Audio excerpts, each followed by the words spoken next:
Tem hora que eu até tento ler, aí eu lembro que eu não consigo, aí eu já procuro os óculos. Gente, o tema que a gente trouxe hoje para reflexão é um tema, eu acho que de muita relevância para o nosso aperfeiçoamento espiritual, que é justamente falar sobre a verdadeira propriedade. Quando eu estava preparando esse estudo, que eu recebi a intuição de falar sobre a verdadeira propriedade, eu até pensei o seguinte, mas esse estudo eu acho que não serve para os meus irmãos lá da casa espírita, porque lá todo mundo já é evoluído, ninguém lá é apegado, ninguém lá tem necessidade ainda de desprendimento de bem terreno. Eu acho que esse estudo deve ser apenas para o desencarnado, que vão frequentar hoje a casa espírita, né? Procurando também um auxílio, mas não para os meus irmãos que estão aqui. Na realidade, isso é uma brincadeira, né? Porque todos nós sabemos que nós ainda estamos muito ligados ao material. Nós estamos num planeta de expiação e prova. E um planeta de expiação de prova, dentro da classificação dos mundos, ele ainda está um pouco distante da perfeição. E nós ainda, então, estamos intensamente ligados ao materialismo, a tudo aquilo que a gente pode ver com os nossos olhos, com os nossos sentidos, tocar. Então, logicamente que nós, na escala dos mundos, ainda estamos muito aquém da nossa plenitude espiritual. Se pensar nos níveis de planetas, nós apenas demos um passo, e quase dando o segundo, porque saímos há algum tempo atrás na condição de um planeta primitivo, e hoje estamos na condição de um planeta de expiação e prova. Alguns estão mais em expiação, outros estão nas provas.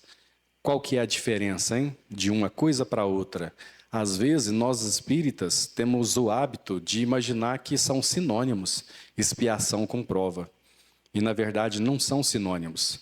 A expiação, ela é compulsória. A expiação, ela é mais severa. E ela nos coloca no mesmo estágio que nós estávamos antes de cometer faltas graves. Então, nós não temos assim uma elevação quando passamos por uma expiação. Nós voltamos como se fosse para a estaca zero, de onde a gente estava antes da falta cometida. Diferente da prova. A prova, ela é mais maleável, a prova, ela é negociável, a prova, muitas vezes, a gente participa dela, de como que serão as nossas provas aqui. E então, a prova ela é mais branda. Se a gente passa dela, nós damos um salto na nossa evolução. Mas seja uma coisa ou outra, nós ainda estamos distantes de deixar para trás o nosso egoísmo, o nosso materialismo, o nosso orgulho. E então a relevância desse tema se torna muito importante. É de grande relevância para o nosso avanço espiritual nós abordarmos esse tema do Evangelho segundo o Espiritismo, capítulo 16. O tema central do capítulo 16 não se pode servir a Deus e a Mamon. Algumas pessoas imaginam que Mamon aqui está no sentido de um outro ser divino. Aliás, um outro ser como se fosse um Deus, né? A Deus e a Mamon. Mas, na verdade, Mamon, ele em grego, né, é uma palavra que vem do grego e quer dizer, ela está ligada às posses, está ligada à riqueza. E aí Jesus nos orientava que nós não temos como servir a dois senhores, porque a gente amaria um e odiaria o outro. Ou seja, se nós ainda estamos intensamente ligados à matéria, logicamente ainda a nossa conexão com Deus, ela ainda é muito falha. Ela ainda está muito distante daquilo que a gente ainda pode conseguir ter.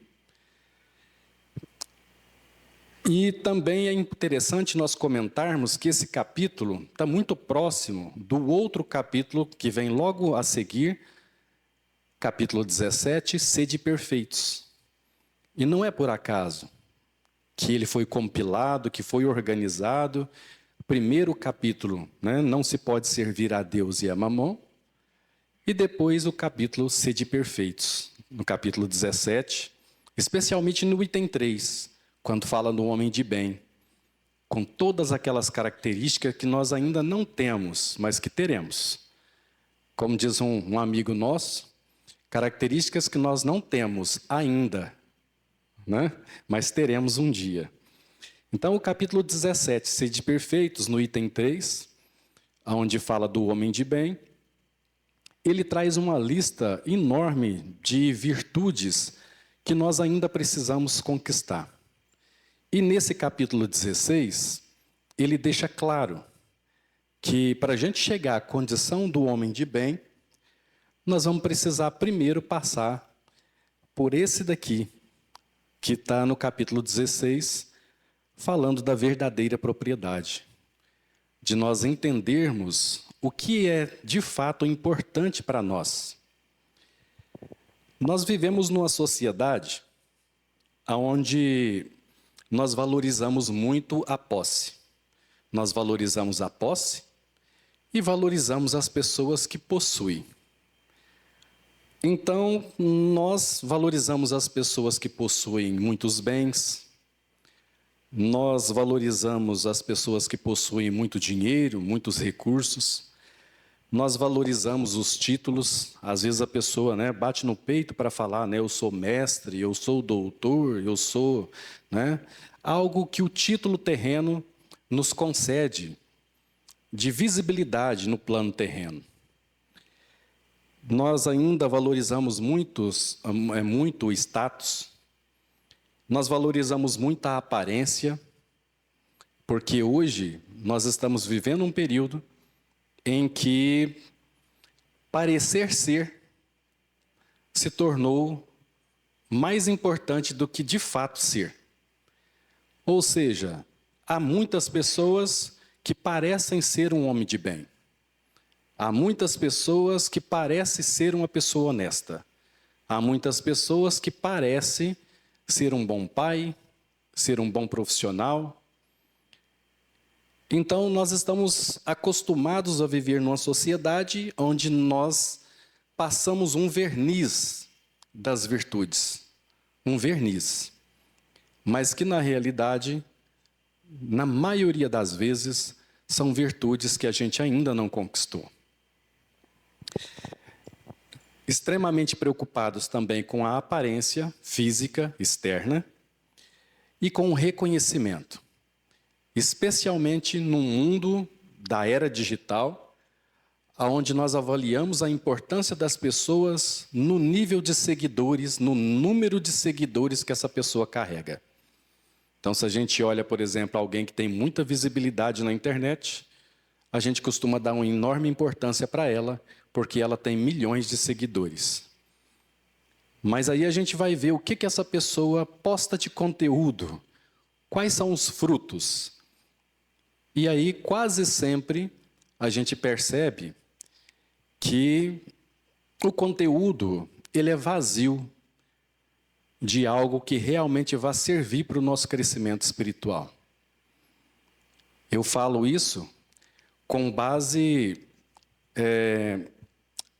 nos relatos dos meus próprios alunos, que às vezes seguem influenciadores, que postam coisas que, sinceramente, a gente não consegue entender o porquê que essas pessoas têm tanta visibilidade.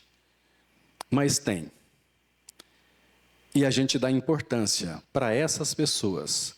E, às vezes, outras que têm conteúdo realmente importante, que tem algo de muito importante para se passar para a humanidade, nós não damos a mesma importância.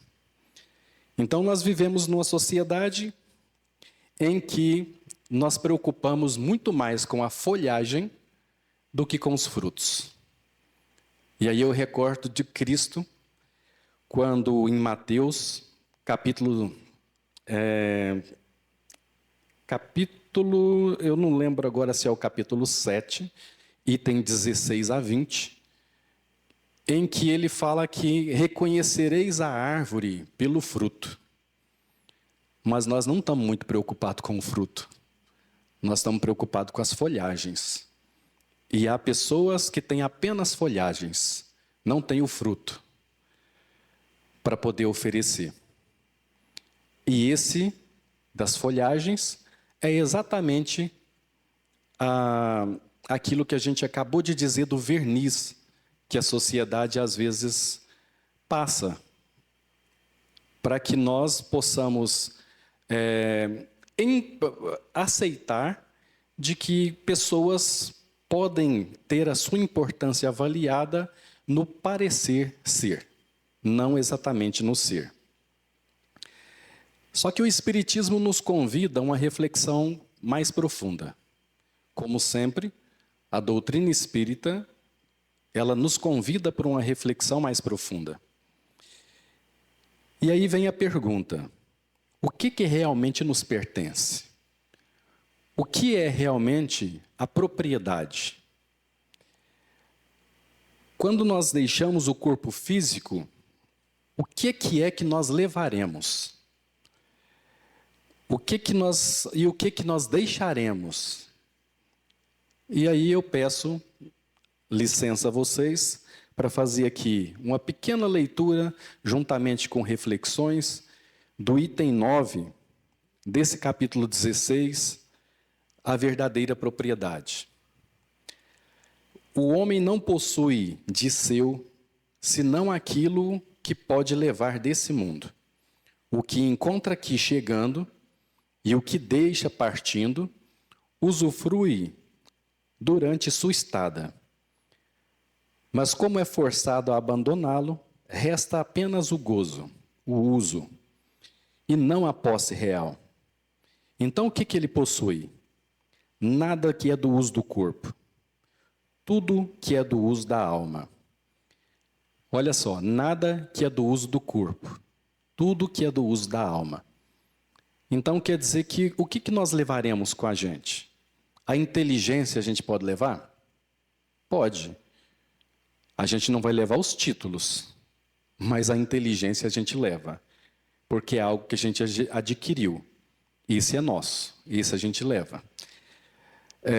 Os conhecimentos que nós adquirimos aqui, as vivências que nós adquirimos aqui, as qualidades morais, que são as qualidades do coração, tudo isso nós levamos conosco. Então, tudo que é da alma a gente consegue levar. Tudo aquilo que não é, nós não conseguimos. Eis o que ele traz e o que ele leva. O que ninguém pode tirar dele. O que muito mais lhe servirá no outro mundo do que nesse. Há uma pergunta que a gente pode nos fazer. O que eu posso realmente levar daqui e o que vai ser mais útil para mim na minha estada? Aliás, não na minha estada, porque a nossa estada é aqui. A nossa estadia é aqui porque aqui não é a nossa morada. É apenas um período que nós vamos estar. A nossa verdadeira casa é no plano espiritual. Porque aqui é como se fosse uma escola, não é isso? A Terra é uma escola.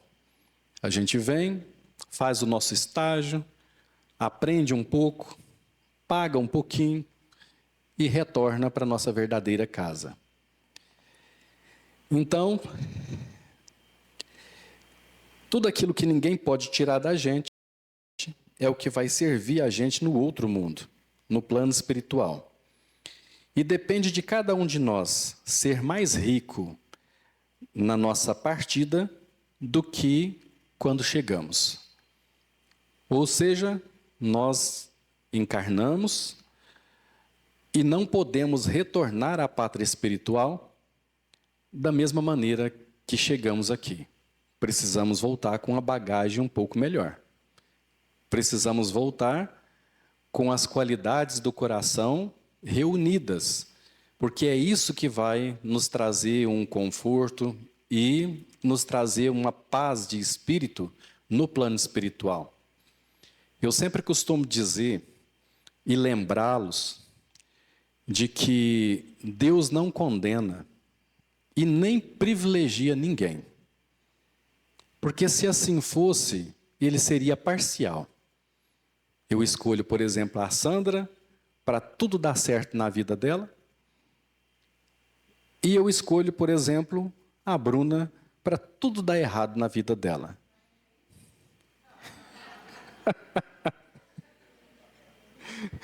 Hipoteticamente.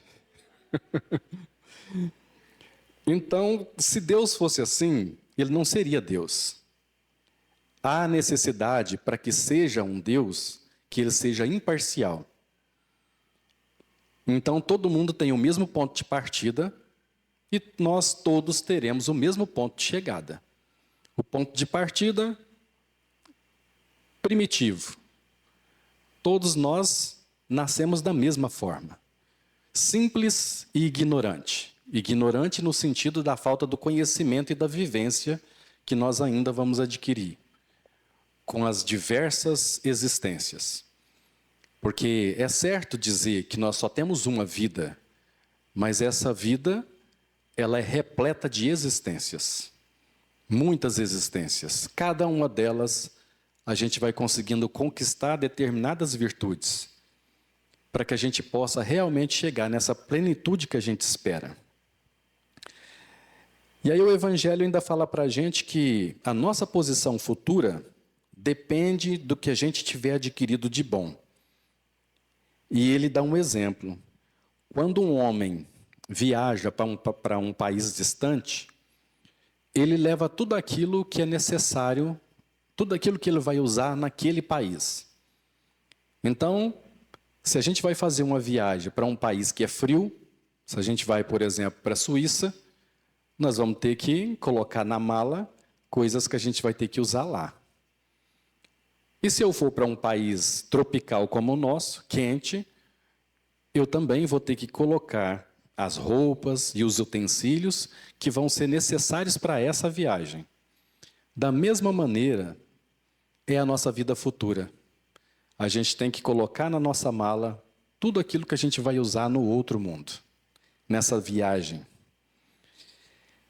Tem um outro exemplo que o Evangelho dá que eu também acho muito interessante. Ele fala que um viajante que chega numa hospedaria, dá-se um belo alojamento se ele pode pagar por isso. Se a pessoa tem pouco dinheiro, tem pouca provisão, então ele vai arrumar uma hospedagem mais simples. E se ele não tiver nada, segundo o Evangelho, vai dormir sobre a palha. Né? Não vai ter condição de alugar uma hospedaria. No plano espiritual acontece a mesma coisa. Só que não é com dinheiro que se paga. É com as qualidades do coração. Então, dentro dessa perspectiva, há muitas pessoas com muitas posses no plano material que chegam no plano espiritual na condição de mendigo espiritual. Porque aqui ele tinha tudo.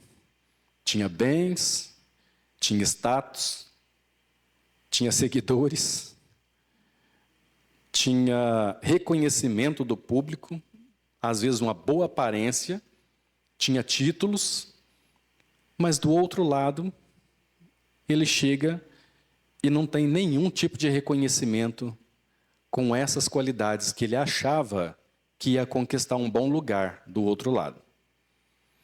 E aí eu recordo de quando o André Luiz desencarnou. Quem leu o livro Nosso Lar, ou quem viu o filme, ou os filmes Nosso Lar, mostra a condição do André Luiz. Ele era de uma família abastada, era de uma família com poder aquisitivo, e com o título, né? Porque era um doutor renomado, O livro não fala, porque André Luiz é um pseudônimo, né? Nós temos uma ideia quem foi André Luiz, que foi um médico muito importante, lá em 1900 e pouquinho, na época da vacina, né? Então, há algumas ideias de quem foi André Luiz, porque era alguém com status, era alguém com visibilidade, era alguém com presença, respeitado na sociedade. À vista de muitos, era um homem de bem. Mas André Luiz, quando desencarna, ele se vê do outro lado numa realidade completamente diferente.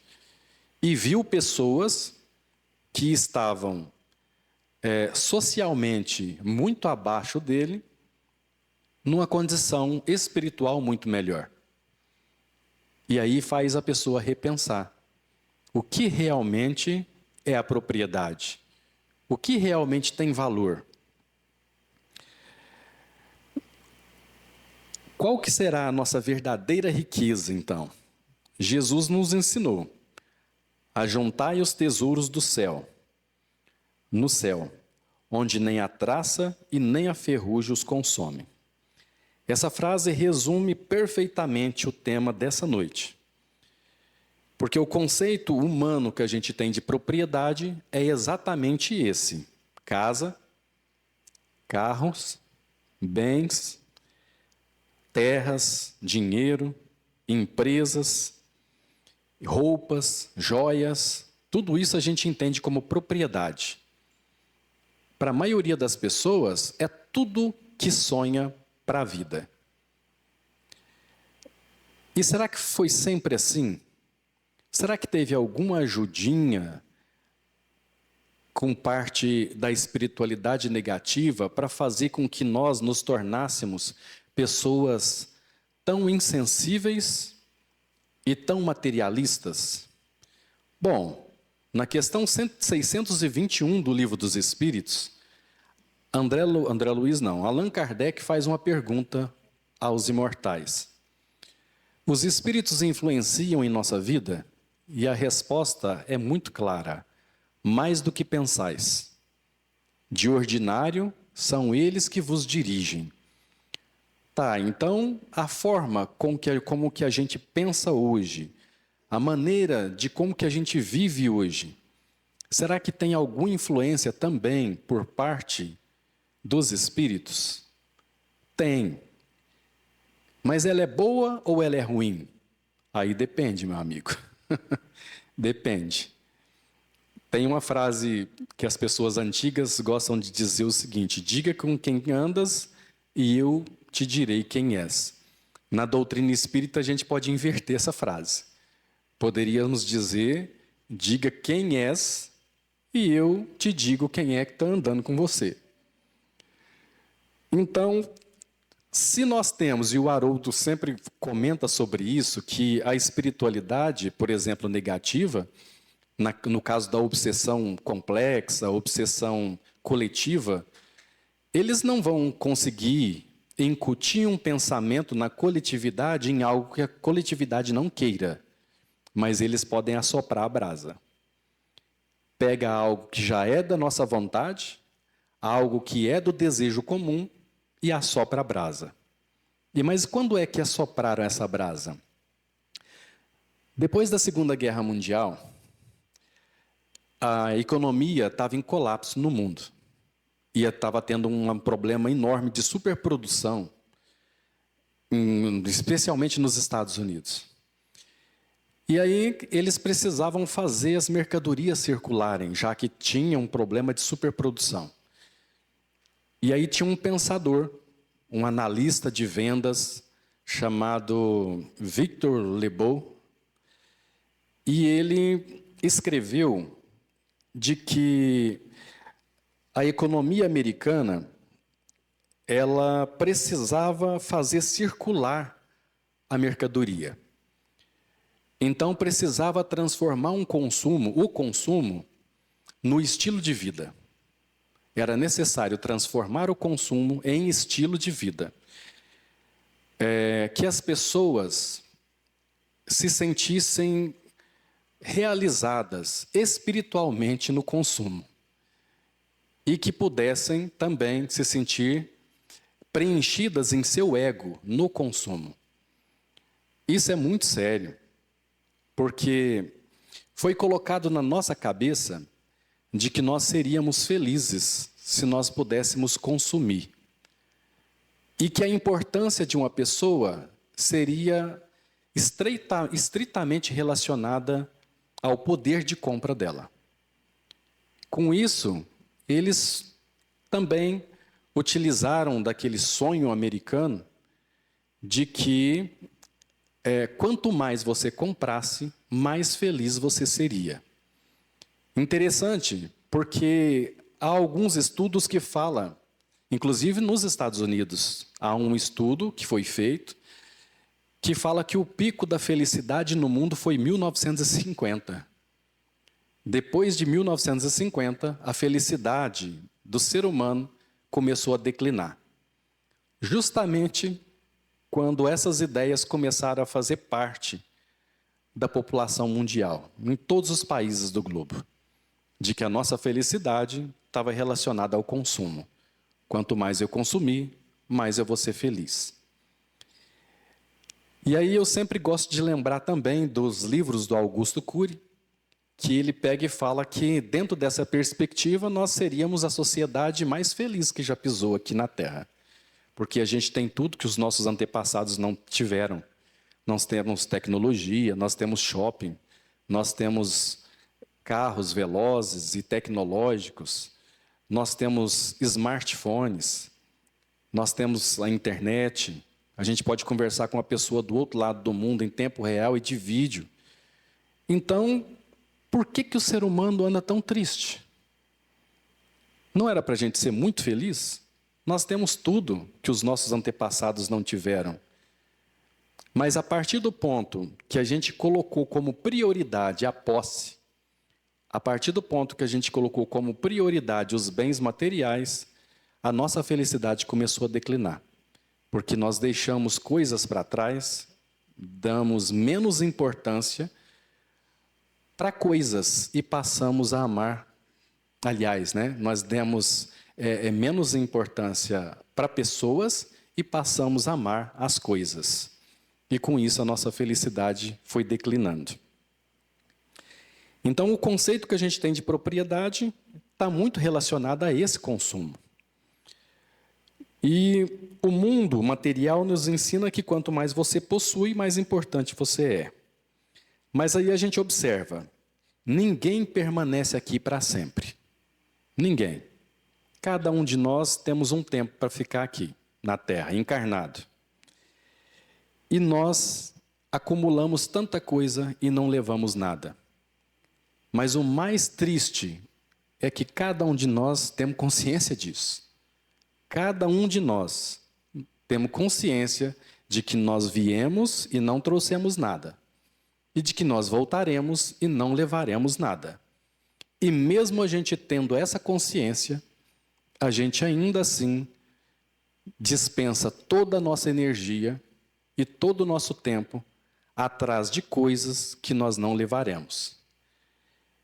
E aqui eu não quero ser hipócrita a ponto de dizer que isso não é importante. É lógico que é. Não há erro nenhum da gente querer ter uma boa vida. Não há erro nenhum em a gente querer ter conforto. É até muito justo, porque é fruto do nosso trabalho. E Jesus também não condenava a riqueza. Tanto é que ele nos contou a parábola dos talentos. Então, a parábola dos talentos mostra exatamente que Jesus falava para cada pessoa aquilo que ele precisava ouvir. Para uns, ele mandava vender tudo e dar aos pobres. Mas para outro, ele contava a parábola dos talentos, em que a pessoa recebeu algo e então ele tinha que ter a incumbência de fazer multiplicar aquele talento. Então isso deixa claro que Jesus falava a cada coração, a cada pessoa, o que ele precisava para desenvolver. E não condenava a riqueza, mas condenava o uso que se fazia dela. O problema está aí. O problema não está na riqueza, o problema não está no dinheiro. O problema está na importância que nós damos para ele. Nós colocamos isso à frente de tudo. E isso é algo que a gente não vai levar. Então, nós deveríamos dar muito mais valor aos nossos bens espirituais, às qualidades do coração, porque são essas que vai fazer a diferença na nossa vida espiritual. Imagina, gente, quando a gente desencarna, quando a gente passa um tempo no plano espiritual e a gente olha para trás, tudo aquilo que a gente tanto dava valor, agora já não tem valor nenhum. Porque às vezes uma casa que para a gente era a nossa vida, ela vai estar em ruínas um dia. Um carro que a gente julgava que era tão importante que de repente poderia trazer a nossa felicidade, ele vai estar em algum ferro velho. E aí a gente pensa, eu imagino às vezes, né, a gente pensando lá no futuro, olhando para trás, pensando, meu Deus, quanta energia que eu dispensei, quanto tempo que eu gastei com coisas que na verdade não tinham valor. Eram apenas coisas que deveriam servir a gente, e não a gente ser servo dessas coisas.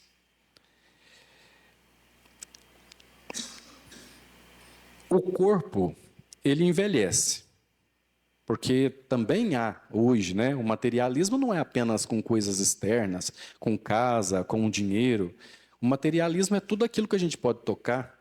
Então, o corpo ele envelhece. Nós não levaremos o corpo físico. Os títulos, eles desaparecem. Porque a gente, como nós falamos aqui, o conhecimento a gente leva, mas os títulos vão ficar. Aqueles quadros de diploma que a gente põe na parede com tanto orgulho, né? Com as honrarias terrenas, nada disso tem valor. Apenas o conhecimento tem valor, apenas as qualidades do coração têm valor, se bem utilizadas. As heranças, elas vão mudando de mãos. Eu lembro de um filme que eu assisti, eu gostei bastante desse filme, chamado Causa e Efeito. Alguém aqui viu o filme Causa e Efeito? É um filme espírita. Tem uma história, eu já não vou mais lembrar com detalhes, e nem nome de personagem, porque já tem muitos anos que eu assisti. Mas a gente lembra apenas a essência. Um rapaz, um jovem, ele tirou a vida do próprio amigo porque ele desejava a esposa do amigo. Então, numa caçada, como era comum se sair para caçar, em alguns anos atrás, acidentalmente, ele acertou esse amigo, logicamente não foi acidente, mas para a sociedade passou como um acidente, e para a sociedade ele saiu impune, não aconteceu nada, foi um acidente. E ele casou com a mulher, né, do amigo, e junto com a mulher veio também os bens materiais que era do amigo. O tempo passou, e esse casal resolveu ter um filho. Adivinha quem foi o filho que veio?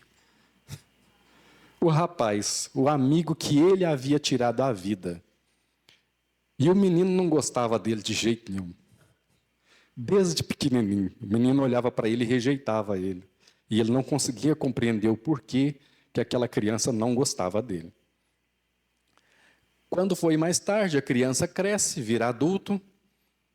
Esse pai fica doente, desencarna, e tudo aquilo que ele tomou do filho, né, que era o antigo amigo, retorna para a mão dele, retorna para a mão do amigo, que agora era o filho.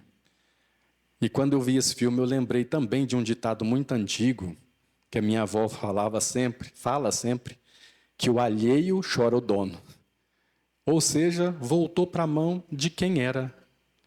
E ainda voltou com muito mais, com os juros, com o triplo, porque juntou o que ele já tinha com o que era dele mesmo, com mais a multiplicação de anos de trabalho, de esforço, né? E veio tudo para as mãos dele. Imagina esse pai que não sabia de nada, né, de toda essa história, imaginar que aquele a quem ele cuidou com tanto amor, aquele a quem ele procurou auxiliar, educar, formar e depois deixou tudo para ele, era exatamente aquela pessoa a quem ele havia prejudicado. Vocês conseguem notar o quanto é linda a pedagogia divina? É o amor, gente. É o amor. Foi justamente através da pedagogia do amor é que as coisas foram se consertando. Onde havia um erro, surgiu o amor de um pai por um filho que devolveu a ele tudo que era dele. Aí algumas pessoas podem, mas ainda assim é injusto porque ele tirou a vida. Não, gente, não tirou a vida. Porque a vida, ela não cessa. A vida, ela não cessa. Ele conseguiu apenas destruir um corpo, mas ele depois cuidou desse mesmo ser e devolveu tudo a ele. Ainda que ele não saiba, mas devolveu. Né? Oi?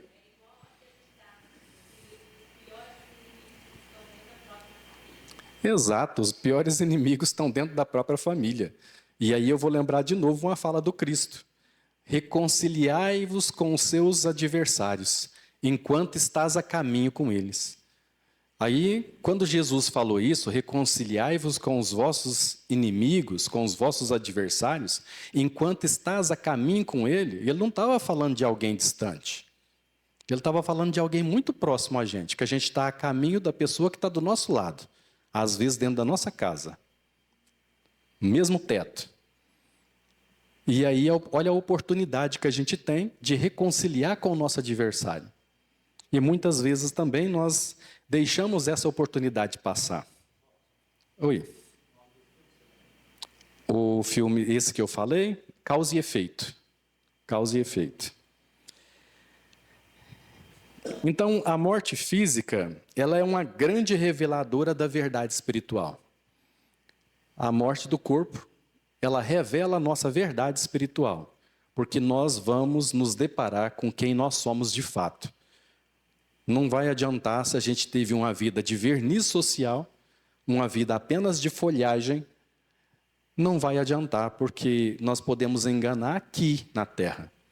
Mas quando nós desencarnamos, nós nos deparamos com a nossa verdadeira realidade, porque é a nossa própria consciência que cobra. Não tem ninguém cobrando da gente. Não é Deus que cobra da gente. Deus apenas colocou as leis naturais. As leis naturais de causa e efeito. Então, tudo aquilo que eu faço, a minha própria consciência vai acusar e eu vou ter que me reajustar com a lei.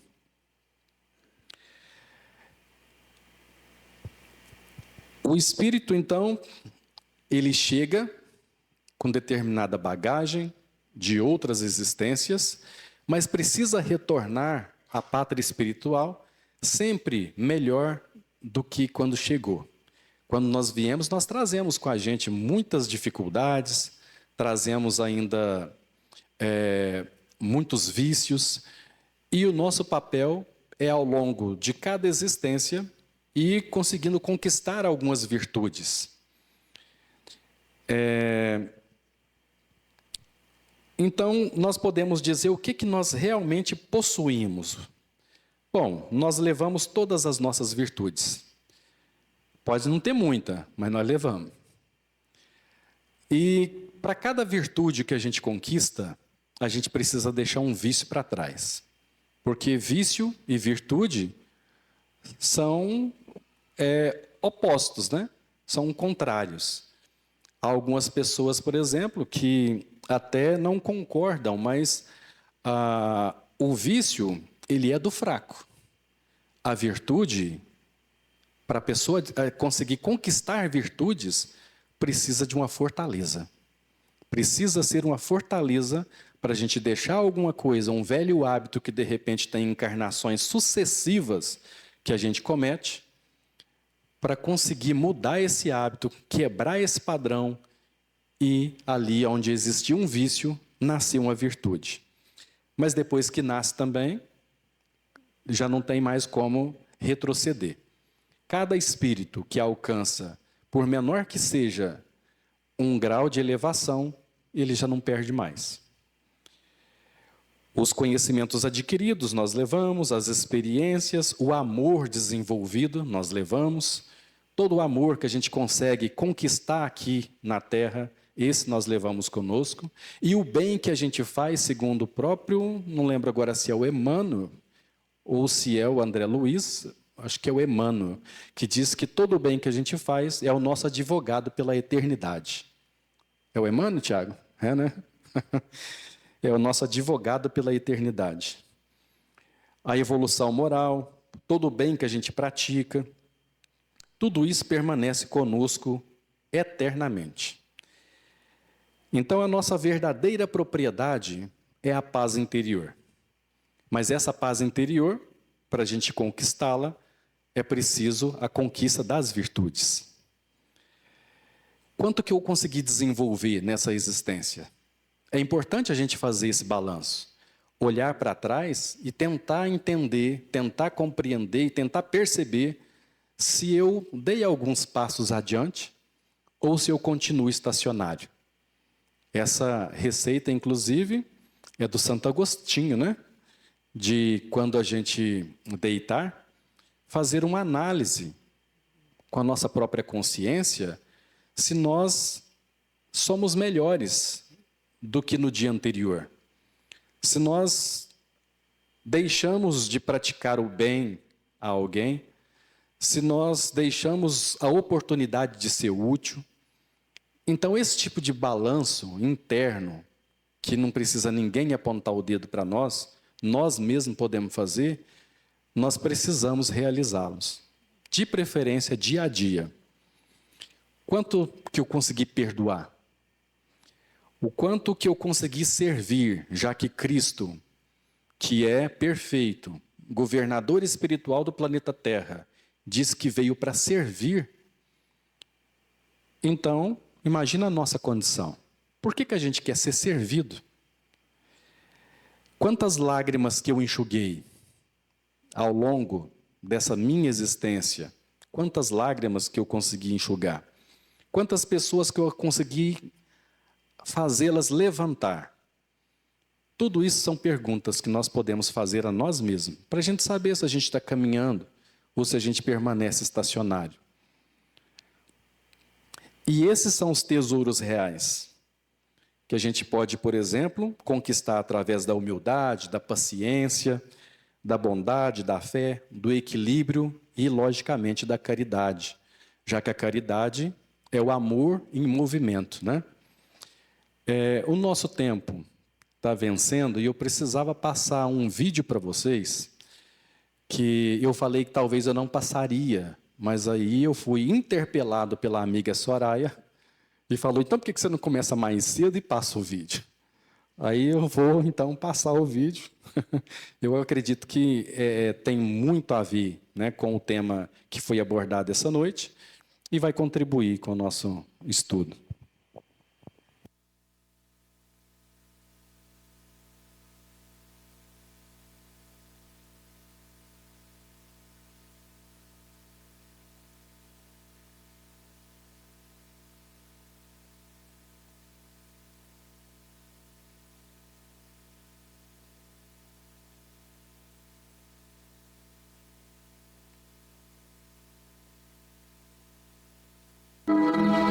A herdade de um homem rico tinha produzido com abundância.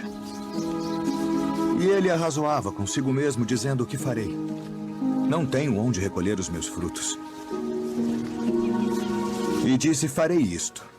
Derrubarei os meus celeiros e edificarei outros maiores. E ali recolherei todas as minhas novidades e os meus bens.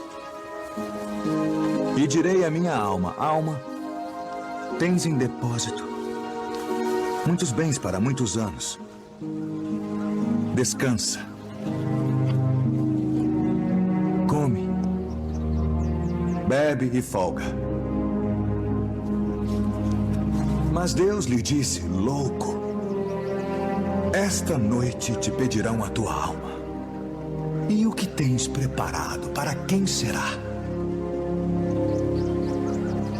Assim é aquele que para si ajunta tesouros e não é rico para com Deus. Portanto vos digo, não estejais apreensivos pela vossa vida sobre o que comereis, nem pelo corpo sobre o que vestireis.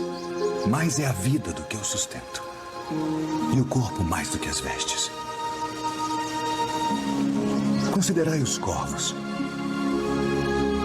que nem semeiam, nem cegam, nem têm despensa, nem celeiro, e Deus os alimenta. Quanto mais valeis vós do que as aves? E qual de vós, sendo solícito, pode acrescentar um côvado à sua estatura? Pois se nem ainda podeis as coisas mínimas, porque estáis ansiosos pelas outras.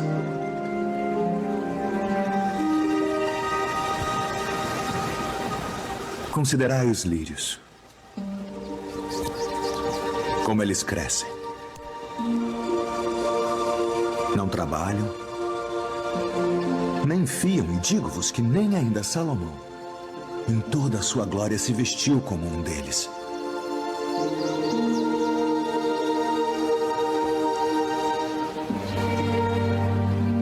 E se Deus assim veste a erva que hoje está no campo e amanhã é lançada no forno,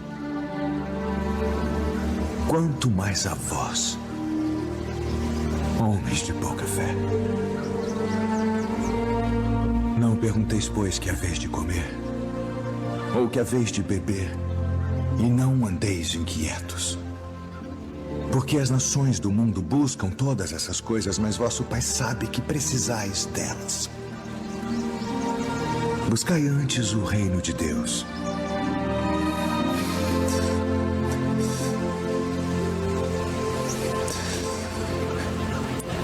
E todas estas coisas vos serão acrescentadas.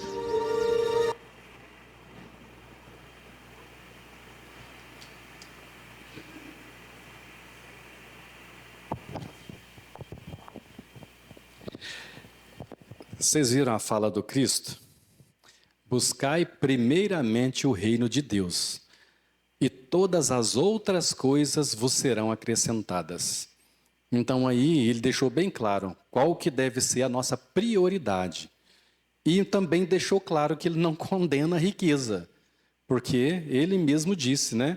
Buscai primeiramente o reino de Deus, e depois todas as outras coisas serão acrescentadas.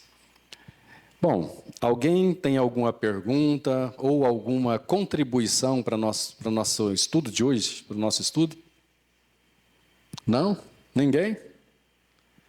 Bom, então eu vou convidar meu amigo Tiago para fazer a oração de encerramento e até uma próxima oportunidade.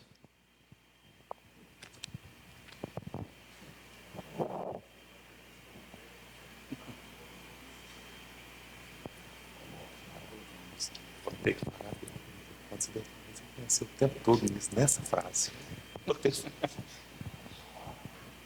Uma boa noite a todos. Valeu, Soraya, o vídeo bonito, né? Mas antes da oração, eu queria só compartilhar uma coisa com vocês. Falei para o Robson aqui. Ele fazia o estudo e me via muito essa fala de Jesus, que eu acho que casa muito bem, Robson, com o seu estudo, essa última frase, e ela tem um contexto. Essa frase foi dita no Monte Corazim, no Sermão do Monte, para as pessoas. E a grande verdade, Robson, também, é que essa frase ela é uma chave para nós espíritas. Porque quando Jesus fala, buscai primeiro o reino de Deus, que é tudo que nos eleva a Deus, ele nos dá o conforto de que o restante nos será acrescentado, mas mais do que isso, ele nos veste com a armadura que precisamos para ir em busca do nosso trabalho. E aí eu dou um exemplo. Claudinei, meu amigo, se você buscar primeiro o reino de Deus, antes de ir para o seu trabalho, quando uma pessoa entrar lá e for atendida por você, você vai ter empatia, você vai ter humildade, você vai buscar paz, cordialidade. E aí você vai tratar outro ser humano. Se você, minha amiga, minha grande amiga Simone, buscar primeiro o reino de Deus, ao entrar numa casa para fazer seu trabalho, você vai levar boa vibração, energia. Você, Soraya, quando um casal for atrás de uma casa, se você buscar primeiro o reino de Deus, você vai entender que muitas vezes juntaram muito e estão entrando ali sonhos. E aí você vai fazer o seu melhor. Neste contexto, Jesus nos falava: buscai primeiro o reino de Deus, porque então tudo nos será acrescentado, porque seremos seres humanos melhores e a humanidade será melhor. Muitas vezes, não buscando isso primeiro, a gente vai com o nosso egoísmo: eu quero para mim. Nossa, você vê uma pessoa mais vulnerável e fala: agora eu aproveito. E aí o mundo está do jeito que está. Então o que o mestre falou: eu vim para que tenham vida, e vida em abundância. Mas vamos buscar primeiro a justiça, a humildade, a honestidade, a simpatia, que todos nós haveremos de viver na plenitude do amor. Só essa contribuição, porque eu pensei muito nessa frase, nisso. O sentido era realmente esse.